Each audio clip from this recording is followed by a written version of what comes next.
what is too fast? What is too much at too quick of a time?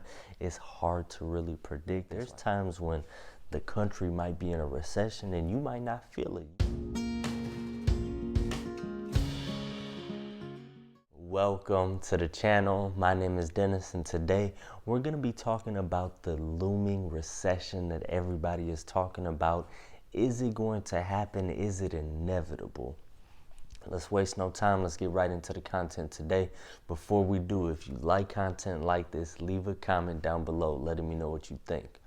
Make sure you subscribe for more content like this. Hit that thumbs up button for me. Now, a lot of people are starting to predict a recession. A lot of people on Wall Street, analysts, financial advisors, even the general public, stuff you see on the news, recession is coming up more and more. Now, Fed policy is the number one thing that's driving this right now. Interest rates being hiked. I told you that 0.5% rate hike, it was going to send a shock to the markets, and that is what we are seeing. You know, these daily downturns, markets going down. What's going on? What's happening?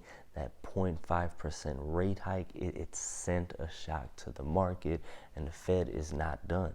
How will they act? Will it be 0.25? Will they do 0.5 again? They dictate the way that things go.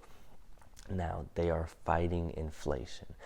Getting inflation under control is so important. We need to get it outside of even investing the price of our assets. Getting inflation under control is so important for the overall economy. It's, you know, depending on how you look at it, but for the bigger, broader economy, macroeconomics, it is even more important than a recession or asset prices for a short period of time. Raising the rates too fast, too quickly, that could lead to a recession, but it is hard to know. While inflation is still high, what is too fast? What is too much at too quick of a time? It's hard to really predict. That's why the Fed has such a tough job, just like it's hard to predict a recession. And what we have to remember, what is a recession? You know, the word is scary. Nobody likes the word, but it's really 2 consecutive quarters of negative growth. So you think about 4 quarters in a year, 4 quarters in a dollar, 4 quarters in a year, January to March, April, June, you know, the 4 quarters of the year. If you have 2 consecutive ones of negative growth. Now, we actually did have a quarter of negative growth. January, February, March, we did not grow GDP. It actually went in the opposite direction. So if we have another quarter like that, we could be talking about we are technically in a recession at that point. And that's just how this thing works. But we got to get inflation under control, because right now, if we were growing, things were booming, prices are increasing even more and more, it's not the time. It's just the way these cycles work. Nobody really likes this part of the cycle. This is the ugly part of the cycle that nobody wants to be a part of. They just want to get it out the way as quickly as possible. But this is a part of the cycle. Some bigger, more important things going on as well. And just a lot of stuff that needs to take place to get inflation, get everything back to normal, get things back under control. So the question for all of us, will we have a recession? Is a recession inevitable? My answer to that question is yes, we probably will have a recession. It is probably going to happen. Now, you got to understand how you actually qualify something as a recession. You know, those 2 quarters of negative growth. You know, there are different size recessions. Not all recessions are created equal. But if I was a betting man, if I had to put some money down on it, Dennis, what do you think? Will we have one? Will we not have one? What is your bet? My bet is that we will have one, that we're going to have some negative growth. You know, it's all up to the Fed at this point how much we have, because they're looking at some other data as well. Controlling inflation, it is more important than an actual recession. So in their eyes, the Federal Reserve does not want to put us in a recession. They want things to flow smoothly.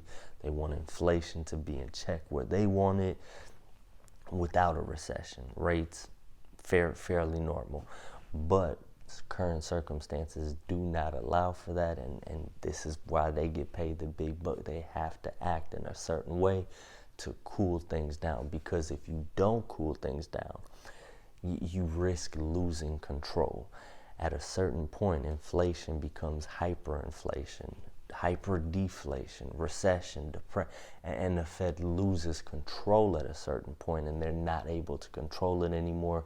Talking about mass poverty, violence, things that you really do not want to see, things that are more important than a recession. So if the options are, do you want hyperinflation, mass poverty, eviction, just complete breakdown, or do you want a recession where things slow down for a little bit? Some parts of the economy are still hot, some aren't. Which are your two options?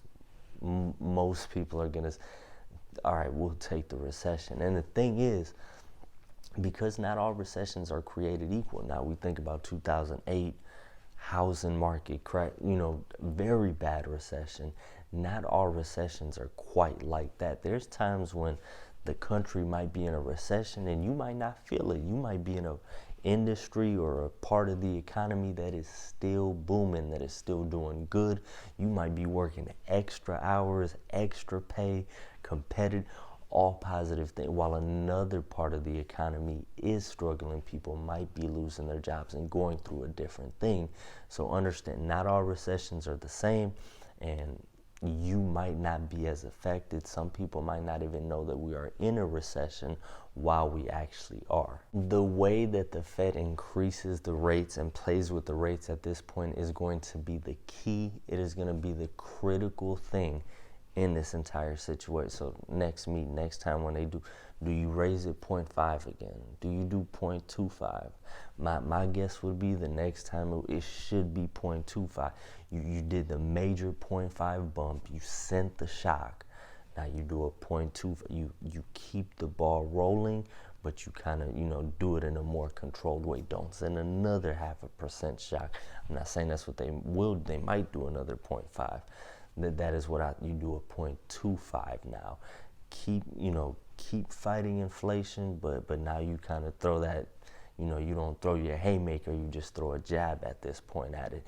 At some point, you might have a meeting where, you did 0.5, 0.25, 0.2. It might be a meeting where you're like, all right, we've been raising rates.